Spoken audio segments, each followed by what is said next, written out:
faz nas igrejas está fraco. Shalom. Paulo Antônio Alves, assinado, ele está presente.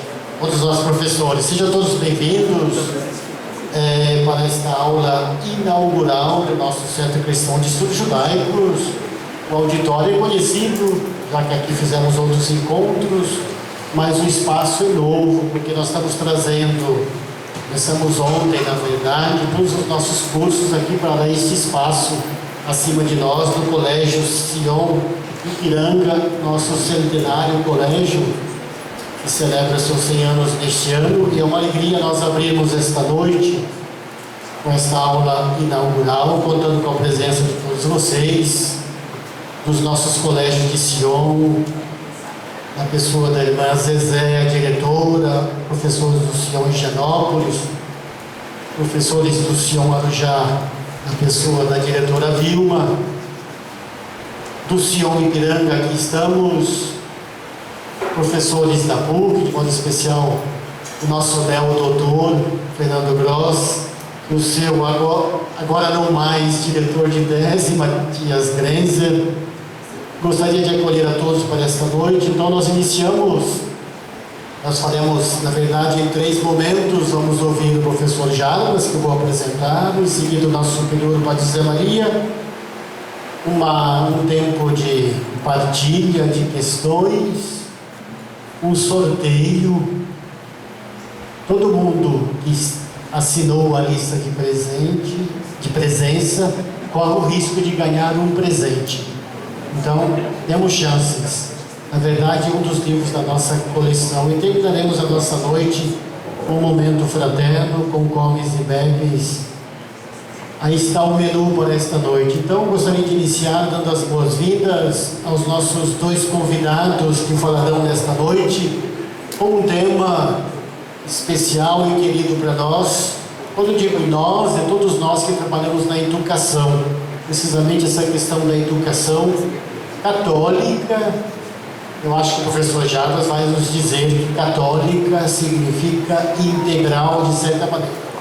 Educação integral, educação católica, na pessoa do Jarbas, que nos apresenta a conferência, e em seguida as fontes de Sion, com a apresentação, a conferência do Padre José Maria. Professor Jarbas, todos o conhecem, da PUC, de Sion, do Centro de Estudos.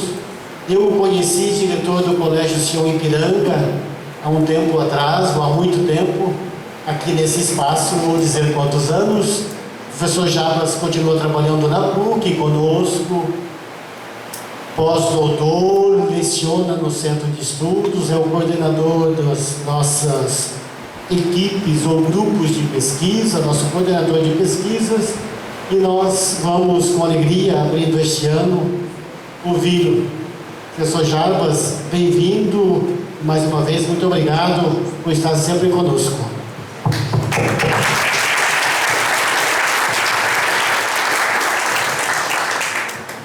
Alô? Então, boa noite a todos, sejam bem-vindos. E sabe que eu estou um pouco emocionado com tanta gente aqui que eu conheço e de longas datas, né? E de longas datas. Muito obrigado aí pela presença e pela participação. Eu acho que temos hoje uma missão muito grande, o Padre Zé Maria e eu, nessa mesa, e fazemos uma dobradinha para falar de educação católica e do carisma de Sion na sua missão educacional também, que é uma educação católica, né? Então, eu agradeço os Sion, os padres, por me possibilitarem e acreditarem na minha possibilidade de falar a todos aí nesse momento tão importante. E temos que registrar que essa aula magna, ela inicia as atividades do Centro Cristão de Estudos Judaicos, do qual todos nós fazemos parte, e que provavelmente esse ano teremos muito trabalho, seja de ensino, de pesquisa, de extensão. Então, muito obrigado. Eu espero, Padre Zé Maria, cumprir o meu horário. Eu sei que a gente sempre passa um pouquinho, mas eu quero ser o máximo objetivo possível para cumprir o meu horário. Então, eu vou projetar aqui algumas... Deixa eu ver se isso aqui vai. É isso? Não. É o de baixo. Oba. Não foi. Então vou pedir para a Donizete que faça essa operação. Então eu vou falar inicialmente sobre a importância da educação católica e pode continuar, padre. O objetivo da minha fala é exatamente compreender que nós temos uma identidade. Essa identidade é um sinal, esse sinal católico, e que isso marca também as nossas instituições, e aqui eu estou me referindo mais particularmente ao Centro Cristão de Estudos Judaicos e a nossa participação na igreja. Então, quando a gente fala numa educação católica, a gente está falando de uma educação que tem como o grande guarda-chuva a igreja, da qual Sion também se integra a essa igreja. E no segundo momento, eu gostaria de refletir de que maneira nós podemos questionar a nós mesmos se nós entendemos a nossa identidade católica. O que é ser católico para nós?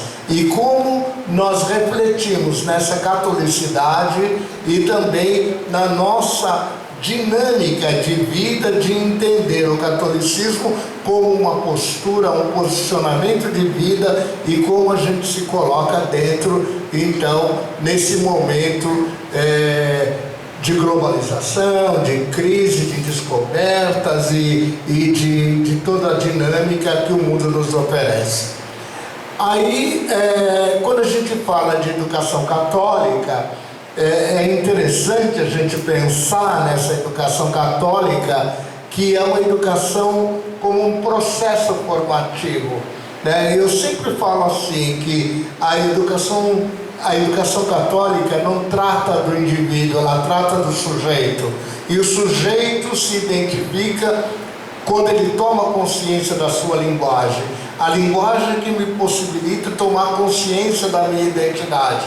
A minha identidade, da minha individualidade, e que me dá a possibilidade de me tornar ser humano. Então, o ser humano é o único que tem a sua identidade garantida pela questão da linguagem, né? Então, e se a gente pensar na educação ligada a essa questão da linguagem, eu vou pensar numa educação integral, que vai abranger todas as dimensões. Então, por exemplo, quando você vê uma educação que privilegia a intelectualidade e deixa para segundo plano outros aspectos, não é dessa educação que eu estou falando. Estou falando de uma educação que vai valorizar o desenvolvimento intelectual, o desenvolvimento físico, o desenvolvimento emocional, todo o indivíduo na sua integralidade. E às vezes a gente percebe que são determinados elementos da nossa identidade como sujeito que são valorizados. Então, não é isso que nós estamos pensando. Então, quando a gente fala em educação católica, a gente está falando de um projeto universal de ser humano, de sujeito, esse projeto universal de sujeito.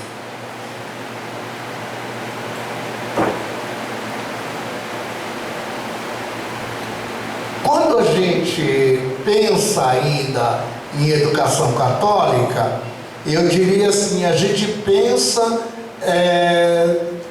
numa educação quase que estritamente antropológica. O homem é o centro desse processo educativo. Então, antropos, o homem é o centro. E então, algumas diretrizes que orientam essa centralidade na pessoa humana. A primeira ideia é a unidade de pessoa humana.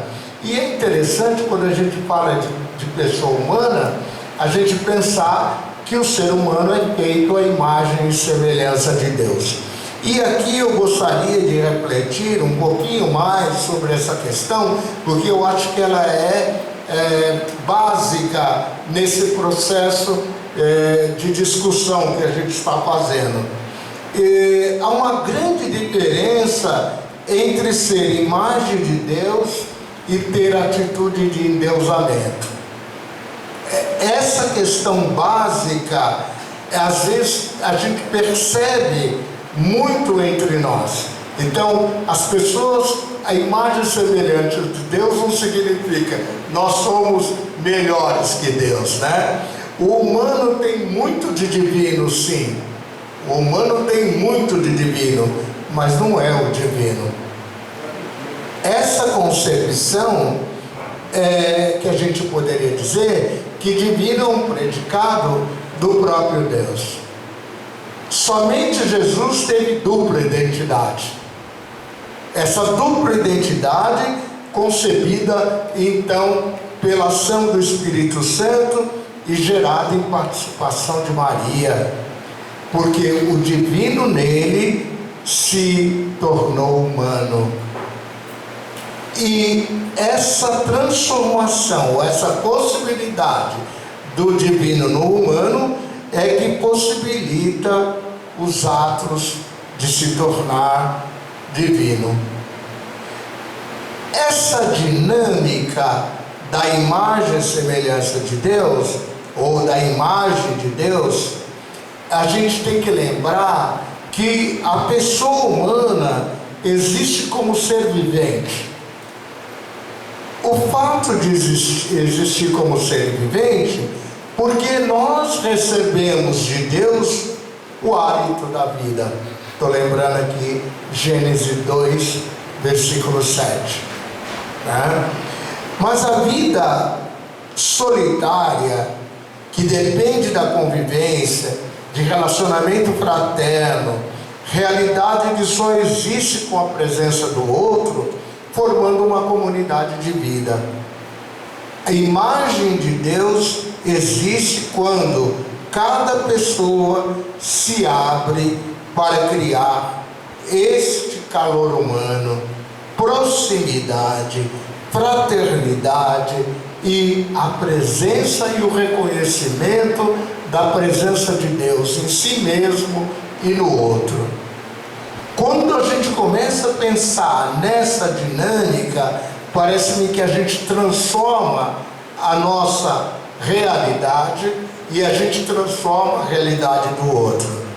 A convivência humana, principalmente quando acontece no contexto do relacionamento, seja ele familiar, escolar, comunitário, ele expressa uma compreensão real e verdadeiro no sentido da imagem e semelhança de Deus. Essa perspectiva está fundamentada na prática autêntica do amor mútuo. Eu vejo no outro a imagem de Deus que eu vejo também em mim mesmo. Então essa ideia da unidade da pessoa humana me faz pensar que hoje nós devemos, no processo educacional, estimular uma mudança cultural, uma mudança dos costumes e uma mudança das formalidades. Um amor que parece não realizar as pessoas, ocasionando, por exemplo, decepções, estresses, como a gente costuma ver na nossa sociedade. Algumas coisas estranhas estão acontecendo, deixando muita gente infeliz sem essa autorrealização. Então o processo de educação tem que levar cada ser humano envolvido nesse processo educacional à sua realização plena, à sua realização no amor, à sua concretização num verdadeiro amor, aquele da doação total ao outro. Isso eu sei que não é fácil, né? Não é fácil. O segundo ponto, o ser humano, só volta um pouquinho, Patronizante. O ser humano, eu acho que é anterior. Mas o ser humano não é um ser para si. É aquilo que eu acabei de falar, mas só para a gente completar um pouquinho, porque às vezes a gente vive muito voltado para si mesmo, né? E a gente não é capaz de olhar o outro numa dimensão um pouco maior. Então, mas a gente precisa estabelecer com o outro, e isso é o processo educacional, porque a educação, embora a gente se formalize nesse processo de escolarização, a educação se dá nos atos do cotidiano, né? A educação se dá nas vivências que nós assumimos no dia a dia. Por isso, há uma questão que vai situar o ser humano sobre o olhar benevolente de Deus. É a questão do próprio Jesus histórico, né? O que é esse Jesus histórico? A gente às vezes fica perguntando, quem é esse Jesus histórico? Quem é esse Jesus? A gente, para responder essa pergunta, teria que lançar mão de recursos que a historiografia desenvolveu através de muitos anos de estudos, e que nos tempos modernos a gente vai estudar isso um pouco pela crítica histórica. Mas nem sempre a gente tem uma resposta que nos dá os fundamentos disso. A imagem de Jesus que a gente tem, que resulta dessa nossa investigação crítica histórica, é que a gente vai chamar desse Jesus histórico. A outra questão que vem ainda é o ser humano carregando essa dignidade inalienável. Vejo como a educação é complexa, né? A educação católica é complexa, porque ela abrange todas essas dimensões. Então, todas as relações que a gente estabelece com o outro ao longo da história vai expressando essa relação. E quando a gente pensa, estamos trabalhando com seres humanos criados à imagem e semelhança de Deus, então qual é a noção de pessoa que nós estamos pensando aqui?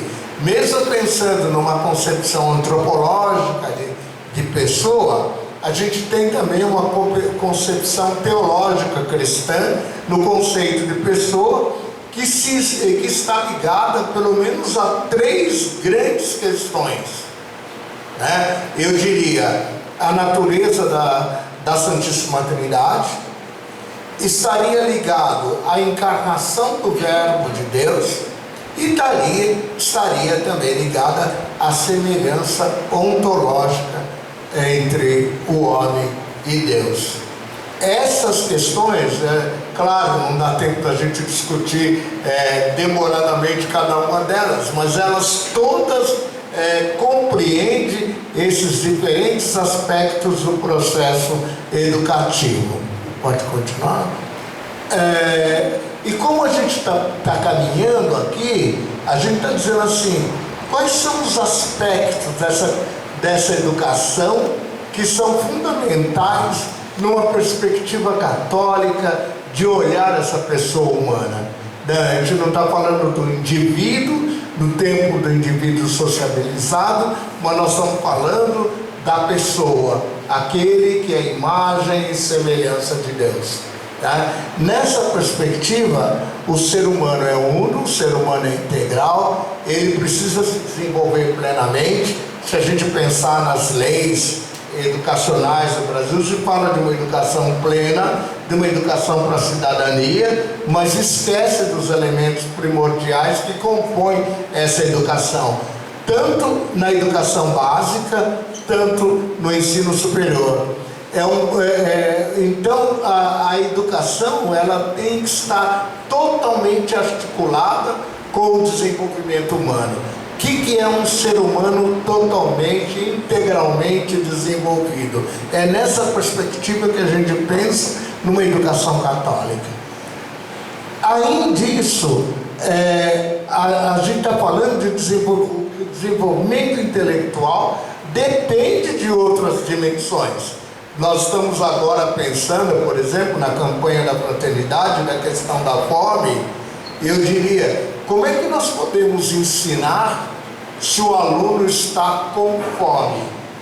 Não é? Não há possibilidade de aprendizagem. Então, quando a gente começa a pensar nas limitações do corpo, nas questões da sociabilidade, nas questões da interação que o indivíduo tem que fazer com o grupo social, tudo isso impacta sobre o processo de conhecimento e de aprendizagem. Se eu demorar um pouquinho, vocês podem me cortar, né? Aí como é que fazemos aí a nossa educação católica, né? Então eu sempre vou dizer que a educação católica, ela se concretiza na transversalidade. Então não adianta eu estar numa escola católica e dizer que eu comungo os objetivos da escola católica somente dentro da sala de aula. Isso não pode acontecer. Quer dizer, ela tem que ser na transversalidade. A sala de aula é um momento desse percurso. O que nós estamos pensando que a educação tem que ir além da sala de aula, além das disciplinas. Ela tem que permitir que os estudantes experimentem outras linguagens, outros contextos, que tenham ritmos diversificados, que eles possam exatamente, numa dinâmica de comunidade, de grupo, de amizade, de fraternidade, eles possam construir um mundo melhor. Então, aí entram as capacidades físicas, as capacidades sociais, as capacidades cognitivas, as capacidades afetivas, as capacidades religiosas e também as capacidades intelectuais. Porque o que a gente vê muitas vezes é um compromisso com o desenvolvimento intelectual e não um compromisso com outras dimensões que são de realização do próprio ser humano, né? Algumas reflexões ainda, não são introdutórias, mas já são de conclusão. A gente viveu um momento de pandemia, que foi um momento de aprendizado, mas também um momento de muita dificuldade, um momento de crise. O mundo se tornou instável, a gente tenta agora reconfigurar esse mundo, a gente tenta buscar aquilo que a gente perdeu e a gente tenta repensar os fundamentos, a epistemologia, novos conteúdos, novos métodos, etc. Evidentemente, nas atividades do ensino superior, é mais fácil da gente repensar como estudante. Mas isso não significa que a gente não possa fazer essas experiências desde a criança da pré-escola. Porque a educação é um processo que nasce com nudez e que vai ao longo da nossa vida. Então isso não tem como a gente descartar. Por isso, eu diria assim, vários aqui são professores, a escola, como é que nós estamos pensando no nosso projeto pedagógico de uma escola católica? Será que o nosso projeto pedagógico, ele se diferencia por essas dimensões que a gente acabou de falar? Então ele está preocupado com o aluno na sua formação integral? A gente está preocupado com o aluno ou só estamos preocupados com o aluno nos conhecimentos mais fragmentados, principalmente pensando no desenvolvimento intelectual? Vamos preparar o nosso aluno para o vestibular, né? Ou vamos preparar o nosso aluno para o mercado de trabalho?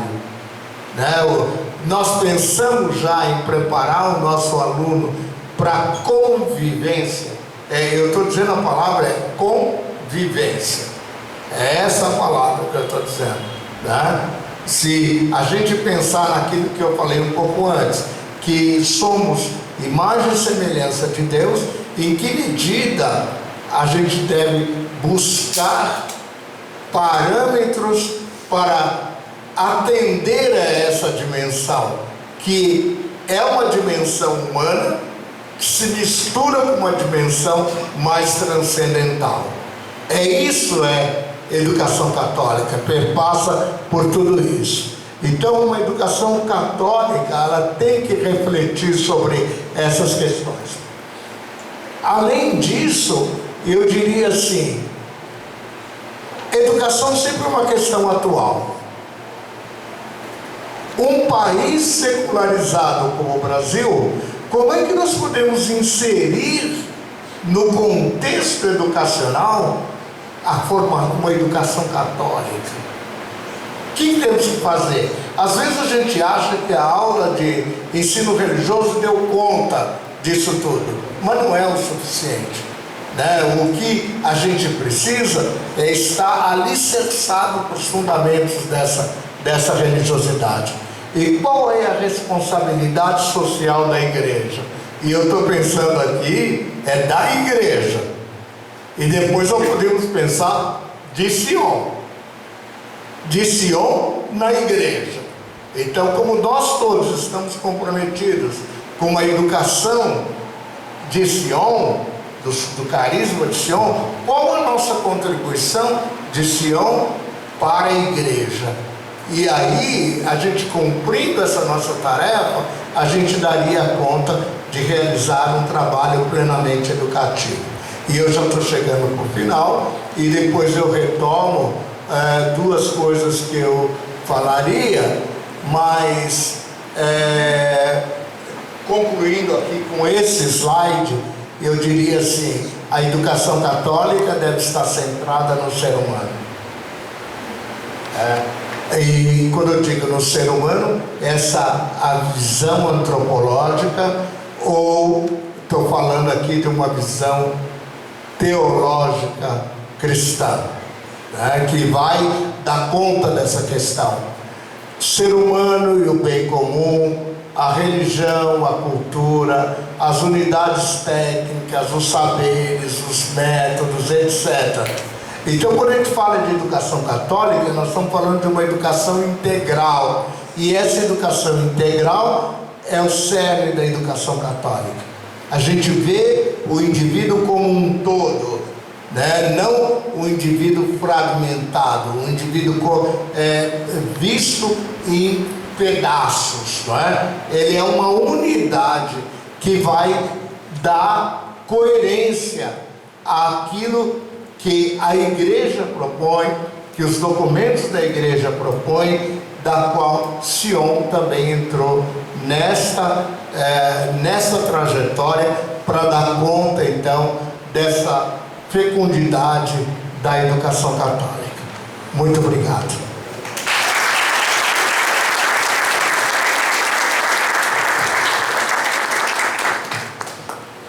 Muito bem, muito obrigado, professor Jarbas. Eu proponho de passarmos e ouvirmos em seguida o Padre José Maria, e nós teremos um momento então de questões e perguntas após as duas apresentações. O Padre José Maria estudou na França, que trabalhou muito as fontes de Sion a partir dos originais, dos nossos textos, dos irmãos Ratisbonne, o nosso início de história, primeiros anos de Sion, e mesmo antes dos irmãos Ratisbonne, eleito agora superior geral. A missão principal dele, de fato, é se preocupar com essa educação de Sion. Nesse sentido, queria saudar aqui todos os nossos formandos que vieram no Tabor. Para quem não sabe ou não conhece, nós tivemos a coragem de pedir para todo mundo parar os estudos universitários e se concentrar em um ano de formação integral, como dizia o professor Jarbas, em uma dimensão nova, que é nova para eles e para nós também. Padre Zé Maria, muito obrigado, bem-vindo, e contigo a palavra nesta noite. Antes de começar a falar, vou pedir, se já estão entregue, vocês vão receber um dossiê com textos, porque eu só sei trabalhar com textos. Os formandos do Sion já sabem disso. Aí vamos começar.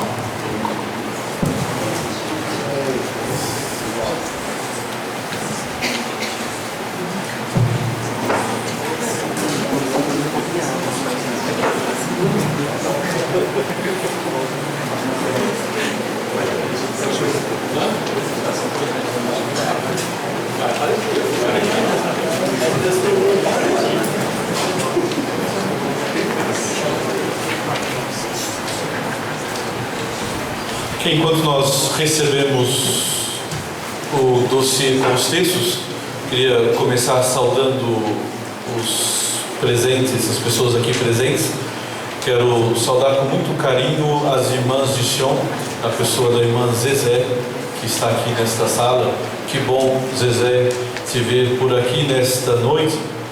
Quero saudar também as diretoras pedagógicas e financeiras do Colégio Sion Arujá e do Colégio Sion Ipiranga, com as suas equipes, com os seus professores.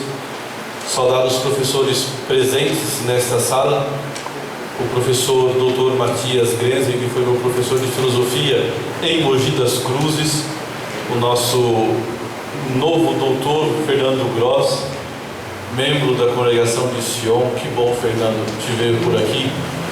Quero saudar com muito carinho também o professor Marivan Ramos, ele que é o coordenador dos cursos do Centro Cristão de Estudos Judaicos e que também está fazendo um doutorado na PUC São Paulo com o professor Matias Grenzer. Saudar os nossos formandos, como já foi dito, saudar o padre Osmar, que é o nosso diretor tesoureiro do Instituto Teodoro Ratisbonne. Sempre preciso saudar os ecônomos, porque são eles que arrumam dinheiro para as nossas atividades. Quero também saudar o padre Donizete, que me precedeu nessa função como superior geral. O padre Donizete, com quem eu trabalhei durante muitos anos em Paris, e é sempre um prazer trabalhar contigo nessa nossa missão que é Sion. Saudar, enfim, todos os alunos do Centro Cristão de Estudos Judaicos. Que bom, vocês são a razão da existência do centro. Sem vocês, nós não estaríamos aqui. Gostaria de começar, eu sempre digo às pessoas que já trabalharam comigo, sabem que se eu sei trabalhar com texto, não tem outro método. Eu gostaria de propor esses dois primeiros textos que aí estão projetados para aqueles que não saberiam o que colocar no Facebook, no TikTok, hoje à noite. São duas belíssimas frases, uma justamente de São Jerônimo e outra de João Paulo II, São João Paulo II, que introduz de uma certa maneira o que nós vamos fazer nos próximos 30 minutos, mais ou menos. Ignorar as Escrituras é ignorar o Cristo. Se você não está lendo as Sagradas Escrituras, é a oportunidade de começar hoje, porque senão nós estaremos ignorando a razão da nossa existência e da nossa presença. Alguém agora há pouco me dizia que ele estava lendo as Sagradas Escrituras. Segunda frase para o TikTok, Facebook e afins: quem encontra Jesus Cristo encontra o judaísmo. Que pena que somente a partir de 1965 a Igreja redescobriu a importância do judaísmo através também de Jesus. Mas eu gostaria de voltar no tema que nos foi proposto para esta noite: a importância da educação católica e, tem o "e" aí no meio, que é importante, e das fontes sionienses para o carisma de Sion. E eu vou trabalhar em 1 ou 2 minutos somente o tema, porque o tema me parece bastante interessante. Se nós pudermos passar. Primeiro, o tema proposto é a importância da educação católica e das fontes sionienses para o carisma de Sion. Eu mudei um pouquinho o tema, não sei se podia, mas eu mudei assim mesmo. Eu mudei a importância da educação católica e das fontes sionienses para o Centro Cristão de Estudos Judaicos, porque é o Centro Cristão de Estudos Judaicos que nos reúne nesta noite, aqui nesta sala. E o Centro Cristão de Estudos Judaicos, como nós sabemos, como vocês sabem, é um lugar privilegiado para se viver, para se experimentar o carisma de Sion. As escolas de Sion, as duas escolas de Sion, as escolas das irmãs de Sion aqui presentes, constituem também, são também lugares privilegiados para se viver este carisma. Mas eu achei o tema muito comprido, a sorte que nós estamos em 2, e eu reduzi somente a minha parte. A importância, porque o professor Jarbas disse a importância da educação católica, e me cabe agora a importância das fontes sionienses para o Centro Cristão de Estudos Judaicos.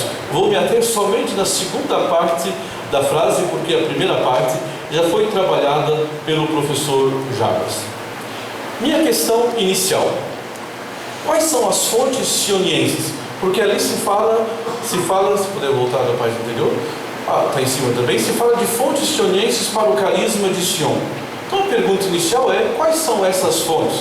É preciso identificar as fontes para sabermos do que estamos falando, do que estamos tratando. Quais são essas fontes sionienses privilegiadas que vão dar embasamento, ou que dão embasamento, eu diria mesmo que dão legitimidade aos trabalhos, aos programas, aos cursos oferecidos pelo Centro Cristão de Estudos Judaicos? Por que nós inventamos, ou que vocês inventaram esses cursos? Qual que é o embasamento? O que nos dá legitimidade? Quais são essas fontes? Eu quis propor uma interpretação aberta para a palavra fontes. E para nós, nesta noite, fontes vai significar 3 coisas. Em 30 minutos, vamos ver. 3 coisas. Primeiro, fontes sionienses, eu quero dizer que é o magistério ordinário e extraordinário da igreja. Nós estamos na igreja, sob o guarda-chuva da igreja, dizia o professor Jarbas agora há pouco. Então vamos procurar essas fontes. Primeiro ponto. Em seguida, para os religiosos de Sion e para a família de Sion aqui presente, eu poderia também pegar para as religiosas de Sion presentes nessa sala. A segunda fonte são as constituições da congregação dos religiosos, poderia ter feito da congregação das religiosas de Sion. Primeira fonte, o magistério. Segunda fonte, as constituições. E terceira fonte, que é a parte que eu pude trabalhar um pouco no passado. Terceira fonte, os arquivos históricos da congregação, irmãs e irmãs de Sion, sobretudo os escritos dos fundadores.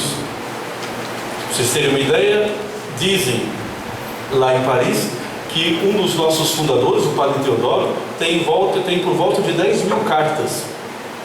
Então nós vamos trabalhar essas 10 mil cartas nesta noite, para tentarmos entender um pouquinho o que são essas fontes, os escritos dos nossos fundadores. 3 fontes: a igreja, as constituições e também os escritos dos fundadores. Qual que é o objetivo desta minha fala? É tentar demonstrar que o centro de estudos, do qual nós fazemos parte, é um trabalho de igreja. É um trabalho de igreja, na igreja, para a igreja. Nós não somos uma seita. É um trabalho de igreja, na igreja, para a igreja. É tentar dizer que o que o Centro de Estudos propõe tem sua legitimidade, sua fundamentação nas fontes, nessas 3 fontes que eu acabei de citar. E para ilustrar o meu propósito, nós vamos trabalhar 3 temas que são caros à congregação. Primeiro deles, a centralidade, caro à congregação e, portanto, caros também ao Centro Cristão de Estudos Judaicos. Primeiro tema, a centralidade da palavra de Deus. Isso é algo caro no Centro de Estudos, mas também, evidentemente, na congregação e da igreja. Segundo tema, rápido, relação cristianismo e judaísmo, igreja e sinagoga. Terceiro tema, terra de Israel e Jerusalém. O que nós vamos tentar fazer? Nós vamos simplesmente passar alguns textos.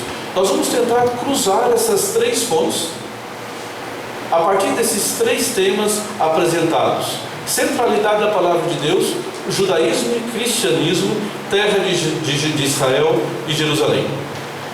Minha fala, eu não sou professor, mas eu fui formado nas escolas nossas, sobretudo em Arujá. A minha fala vai ter 3 pontos, além da introdução e da conclusão. E são esses os 3 pontos. A primeira parte, como já disse, centralidade da palavra de Deus, relação Escrituras, Novo Testamento. Eu vou pronunciar a palavra impronunciável pelo Vitório, Antigo Testamento e Novo Testamento. Leitura judaica, leitura cristã da palavra de Deus. Primeiro ponto. Segundo ponto, relação cristianismo e judaísmo, igreja e sinagoga, aliança irrevogável. Terceiro ponto, a centralidade da terra de Israel e de Jerusalém. É este o nosso rápido cardápio desta tarde: entrada, prato principal e sobremesa. Começamos com a primeira parte. A primeira parte do nosso trabalho, então, centralidade da palavra de Deus, relação Escrituras, Novo Testamento, leitura judaica, leitura cristã da palavra de Deus. Como disse, nós vamos cruzar essas 3 fontes. Vamos cruzar e vamos ver o que essas 3 fontes nos ensinam sobre o trabalho que nós fazemos como congregação, mas também como centro de estudos. E a primeira dos textos que está também no dossiê de vocês, o texto 1, eu sou como professor de escolinha, texto 1, texto 2, texto 3. O texto 1 é um texto das constituições dos religiosos de Sion. Um texto que um dos nossos formandos, o Ivan, conhece de cor, mas eu não vou pedir para ele ler esse texto. E esse texto que diz um pouco a vocação, o carisma da congregação de Sion. Eu vou ler com vocês, mas vocês já notaram que nós não vamos poder ler e trabalhar os textos como eu gostaria. Eu vou dar algumas pistas durante o nosso trabalho. Diz o texto das Constituições: a meditação constante das Escrituras, iluminada pela tradição judaica e cristã, será, e a palavra que me interessa, o elemento fundamental da vida consagrada de seus membros e que inspirará suas atividades apostólicas. Nesta primeira fonte, o que me interessa é o elemento fundamental. No centro de estudos, na formação dos religiosos de Sion, com os nossos amigos leigos e leigas aqui presentes, a palavra de Deus é e deve ser central. Elemento fundamental. Eu queria ir no centro de estudos, mas fazer uma outra coisa, que é a palavra de Deus. Não vai dar. Eu queria estar no Sion como formando, eu queria estudar fundamental, central, essencial a palavra de Deus. Para citar as Constituições, no texto número 2, mesma fala, só a parte vermelha, escutar a palavra de Deus na Escritura e na tradição, coloração de Sion, de Israel e da igreja. Aí tem uma coloração própria a Sion, que está na igreja. Portanto, de igreja. Meditação, estudo da palavra de Deus e escutar a palavra de Deus na Escritura e na tradição de Israel e da igreja. Falava com os formandos há 2 ou 3 semanas, é o famoso óculos. A ler a Sagrada Escritura com o óculos da tradição de Israel e com o óculos da tradição da igreja. Aí nas Constituições, texto número 3, o estudo faz conhecer o valor espiritual que tem para os judeus o Talmud e Torá. Estudar a palavra de Deus. E Talmud e Torá, segundo as Constituições do Sion, significa estudo e ensinamento, transmissão. Nós entramos no centro de estudo, fazemos cursos no centro de estudo para estudar, para nos alimentarmos espiritualmente e intelectualmente, mas também para transmitir. É a alegria da Torá, Simchat Torá. Último texto das Constituições, ainda sobre a centralidade da palavra de Deus nas nossas vidas. As Constituições dizem, rezam, que nós seguimos Jesus Cristo como Verbo de Deus, feito homem no povo judeu. Os formandos da congregação já me ouviram falar 1000 vezes sobre esta coloração. Em Sion, a coloração, o rosto de Jesus é um rosto judeu. é o rosto de Jesus na igreja também. Às vezes a igreja esqueceu que Jesus é judeu. Mas em Sião nós não podemos de maneira alguma esquecer. Temos que repetir 50 vezes. Rosto de Jesus que é judeu. Centralidade da palavra de Deus. Relação Escrituras, Novo Testamento. Leitura judaica, leitura cristã da palavra de Deus. Até agora eu disse o que a congregação diz sobre esses temas que nós estamos trabalhando. Se nós passamos por um segundo tipo de fontes, os documentos da igreja, e se nós passarmos para o texto 5, por exemplo, que nós não vamos poder ler, é um texto riquíssimo, Dei Verbo. Vejam o que a igreja diz, e que dá legitimidade, que dá fundamentação para o trabalho que nós fazemos como congregação e como centro de estudos. A igreja venerou sempre as divinas escrituras, escutem bem, como venera o próprio corpo do Senhor. Viram a força desse texto? A igreja venera as Sagradas Escrituras como venera o corpo do Senhor, não deixando jamais, sobretudo na Sagrada Liturgia, de tomar, escutem bem o texto, de tomar e distribuir aos fiéis o pão da vida, quer da mesa da palavra de Deus, quer da do corpo de Cristo. O texto é maravilhoso. Nós na missa, para os católicos aqui presentes, que nós celebramos, nós comungamos do Cristo na mesa da palavra e na mesa da Eucaristia, que é uma única mesa, que é uma única e só mesa, não tem uma segunda mesa, a mesma mesa. Uma vez, numa das comunidades pelas quais eu trabalhei, onde eu trabalhei, a pessoa me perguntou assim: se eu chegar até antes da homilia, eu posso comungar? Eu não conhecia esse texto. A questão não está aí. A questão está na importância da mesa da escuta da palavra de Deus. Na mesa da palavra, na Eucaristia e na palavra. Na liturgia da palavra e na liturgia eucarística. As Escrituras, as Divinas Escrituras, ainda diz o texto da Dei Verbo, como regra suprema da fé. Regra suprema. É preciso, ainda diz o texto, que toda a pregação eclesiástica, assim como a própria religião cristã, seja alimentada, e novamente a palavra, e regida pela Sagrada Escritura. Então a centralidade das Escrituras em Sião, no centro de estudos, deveria ser também, precisa também ser na própria igreja. É o que ensina a igreja.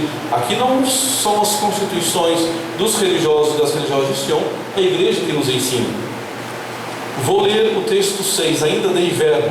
O Vitório, não sei se ele já está dormindo, ele vai mexer na cama, Padre Vitório, para aqueles que conhecem. Mas a igreja que está dizendo, mas vocês já entenderam. Os livros do Antigo Testamento, deu uma pontada agora no coração do Vitório. Os livros do Antigo Testamento, os fiéis devem recebê-los com devoção. Com devoção. Neles está oculto, precisaremos discutir longamente esse texto, finalmente o mistério da nossa salvação. A igreja não faz distinção, ela não está escolhendo uma parte. Vou escolher essa parte que é mais interessante. Não. Mesma veneração. Um texto brilhante da Comissão Bíblica Pontifical de 2001, o povo judeu e suas sagradas escrituras na Bíblia cristã, ele diz o seguinte: porque no centro de estudos, eu estava lendo um livretinho que, com os cursos, propõe-se às vezes a leitura judaica das escrituras. Como é que os judeus leem as escrituras? Inclusive, como é que um judeu vai ler, por exemplo, o Novo Testamento? Em Paris nós temos até hoje, dizia para os nossos formandos, um rabino, Felipe Haddad, que foi publicado pela nossa coleção, que está lendo já há 7, 8 anos o livro de São Mateus com os seus alunos. É a leitura judaica de um texto do Novo Testamento, que para ele é um texto judaico. E essa leitura judaica das Escrituras, o que a igreja nos ensina? Olha a legitimidade que este texto dá ao trabalho que nós fazemos, o que é feito no Centro Cristão de Estudos Judaicos. Os cristãos podem e devem e devem admitir que a leitura judaica da Bíblia é uma leitura possível, que se encontra em continuidade com as Sagradas Escrituras judaicas da época do Segundo Templo. Texto é um tanto complicado, mas eu passo assim mesmo, e é análoga à leitura cristã que se desenvolveu paralelamente nela. Cada uma das duas leituras é correlacionada com a respectiva visão de fé de que ela é um produto e uma expressão, resultando consequentemente irredutíveis uma à outra. Sobre o plano concreto da exegese, os cristãos podem, contudo, muito aprender da exegese judaica praticada há mais de 2000 anos, e de fato eles aprendem muito no decurso da história. A impressão padronizada é de que esse texto deveria estar escrito assim na porta do centro de estudos. Nós podemos e devemos, nós aprendemos com a maneira como os nossos irmãos judeus, 2000 anos, leem as Escrituras. Vejam que a Sion, o centro, na formação, na congregação, essa é a nossa vocação e nossa missão. A igreja faz, ela tem o dever de fazer. Se nós não fizermos, nós estamos pecando. E quaresma é tempo de conversão, tem que ir lá pedir perdão. Porque a Sion, que outros façam perfeito, que em Sion nós não façamos, ou façamos mal, ou não estejamos atentos, é um problema. Deus, texto número 8, do Papa Francisco, o grande Papa Francisco, ele também falou muito sobre as Sagradas Escrituras e sobre a relação judaísmo e cristianismo. Deus continua a operar, o texto está no presente. Precisaríamos trabalhar esses textos, para dizer um pouco como os jovens, Deus está operando. Deus continua a operar no povo da primeira aliança e faz nascer hoje tesouros de sabedoria que brotam de seu encontro com a palavra divina. O judaísmo, a leitura judaica, o nosso relacionamento com o judaísmo, não é um judaísmo da época de Jesus, hoje, nos nossos dias, nos dias atuais. Por isso a igreja também se enriquece quando recolhe os valores do judaísmo. Há uma rica complementaridade que nos permite ler juntos os textos da Bíblia hebraica e ajudarmos mutuamente a desentranhar, verbo interessante, desentranhar as riquezas da palavra, bem como compartilhar muito